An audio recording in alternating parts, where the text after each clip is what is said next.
15-20 రోజుల క్రితం కోవూరులో జరిగిన వైసీపీ కార్యకర్తల సమావేశానికి సంబంధించి ఆ రోజు ప్రసన్నన్న పిలుపు మేరకు ఆ ప్రోగ్రాంలో హాజరవటం జరిగింది. ఆ రోజు ప్రసన్నన్న స్థానిక శాసనసభ్యుల గురించి ఏదో కొన్ని మాట్లాడాడని, మాట్లాడిన దానికి గాను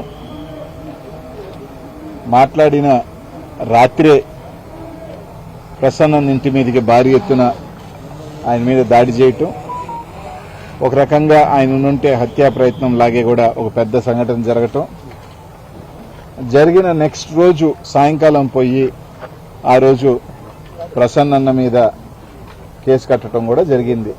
ఆ స్థానిక శాసనసభ్యురాలు పోయి కేసు కట్టడం జరిగింది.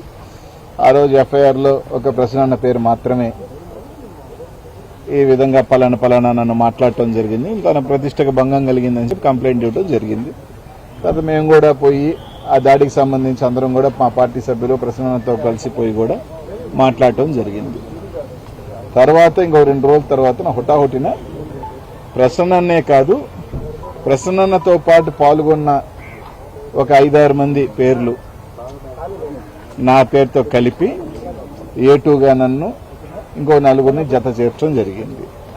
దేనికంటే ఆయన పాల్గొన్నందుకు మేము కింద కూర్చొని నవ్వామని, మేము పాల్గొన్నామనో దాని మీద మళ్ళీ ఇంకొక ఎఫ్ఐఆర్ కట్టి మా మీద కేసులు కట్టడం జరిగింది. దానికి సంబంధించి ప్రసన్నని ఇంకా మిగతా 4 కూడా విచారణకు పిలిచారు. నన్ను 30వ తేదీ వస్తానని చెప్పాను. మళ్ళీ పోలీసులే 30వ తేదీ కాదు 4వ తేదీ రండి అని చెప్పడం జరిగింది. దానికి సంబంధించి 10 గంటలకు వచ్చాను. 10 గంటలకు వచ్చిన తర్వాత వాళ్ళు కొన్ని క్వశ్చన్లు అడిగారు. ఆ క్వశ్చన్లకు సంబంధించి నా జవాబు ఇచ్చడం జరిగింది. ఇచ్చిన తర్వాత 4 గంటలకి అంటే దాదాపు 10 గంటలకు వెళ్ళి 4 గంటల దాకా 6 గంటల సేపు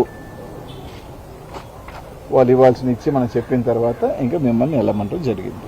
కానీ ఏంటంటే ఇంకెక్కడైనా ఇంక నుంచి రాజకీయాలలో ఎవరైనా వేదిక మీద మాట్లాడుతుంటే ఇంకా నాకు తెలిసి వేదిక ఎక్కేదానికి కూడా, ఎందుకంటే ఆయన ఏం మాట్లాడతాడో వేదిక మీద ఉన్న వాళ్ళు తెలియదు పాపం. ఆ ఏం మాట్లాడినా కూడా వేదిక మీద ఉన్న వాళ్ళని కూడా జతకట్టి నచ్చిన వాళ్ళ మీద ఫేస్ పెట్టండి. ఎందుకంటే ఆ రోజు వేదిక సభా ప్రాంగణంలో ఒక 1000 మంది పైగా ఉన్నారు.